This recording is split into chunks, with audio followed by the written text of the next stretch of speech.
Hi, I'm Scott Stein. Sometimes when a tech product releases like the iPhone, we can get ahead of ourselves and get overly excited about this one particular event that comes out once a year and what's this thing going to possibly have inside it. Last year, the iPhone 4S disappointed a lot of people because it looked the same, even though it had a lot of improvements inside. What people were waiting for is what was announced last week, the iPhone 5, because people were looking for 4G LTE service and a larger screen on their iPhone. In fact, in our review, we said exactly that. That's been provided here along with another redesign. Is that enough to totally transform the iPhone? Well, it looks a lot like an iPhone from the front. On the back, it looks a little bit different, maybe almost like a MacBook or an iPad, because there's an aluminum back that's either shaded silver or dark slate gray on the black model.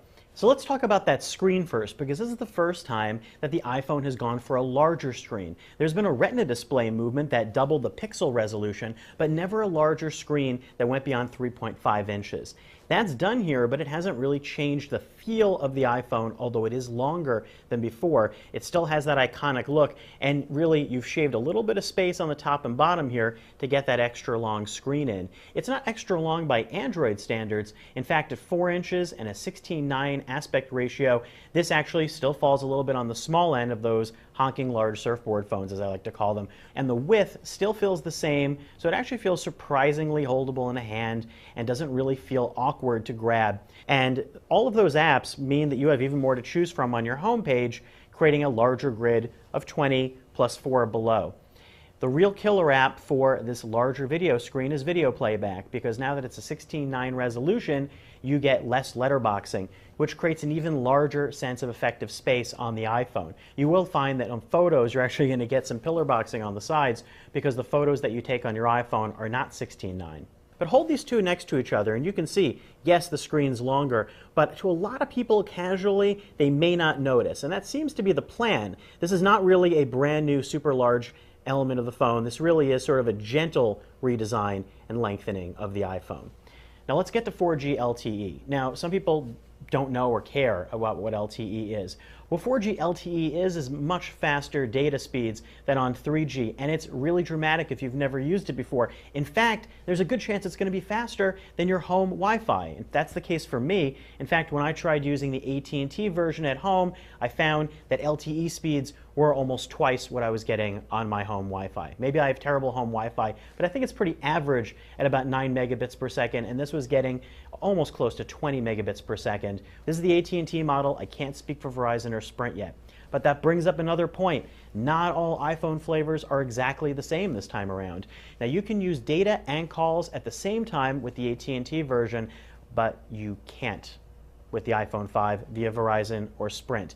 Now, how does the battery hold up? That's a good question, because this iPhone is actually thinner and lighter than before. You're dealing with percentages, 18% thinner, 20% lighter. The thing you're really going to notice is maybe not so much the thin element, but that it's light. It's really light. It makes the iPhone 4 and 4S feel much more leaden and dense.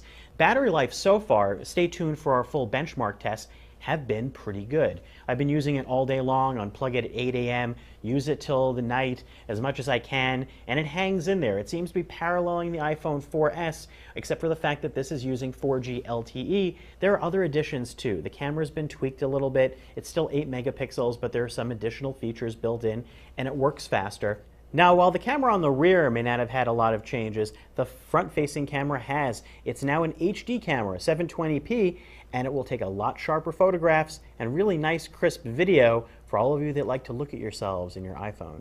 Another design change you can totally see on the bottom of the iPhone 5 is that headphone connector is now on the bottom. It's like an iPod Touch. And also the speakers have been reoriented, and in the middle there, that's the lightning connector, the controversial lightning connector. That's because you're going to have to change out your USB cables, your accessories to accommodate that. Now, it is a reversible connector and plugs in a lot more easily than the previous 30-pin. It's nice abstractly, except for the fact that if you have old accessories, you're going to have to buy a 30-pin to lightning adapter, which may not work with all your peripherals. It will allow audio, but it will not allow video. You're going to have to buy a separate lightning to VGA or HDMI cable separately to use with the iPhone 5. Inside the iPhone 5 is a new processor, an A6 processor, which Apple claims is up to 2 times faster than the iPhone 4S's A5 processor.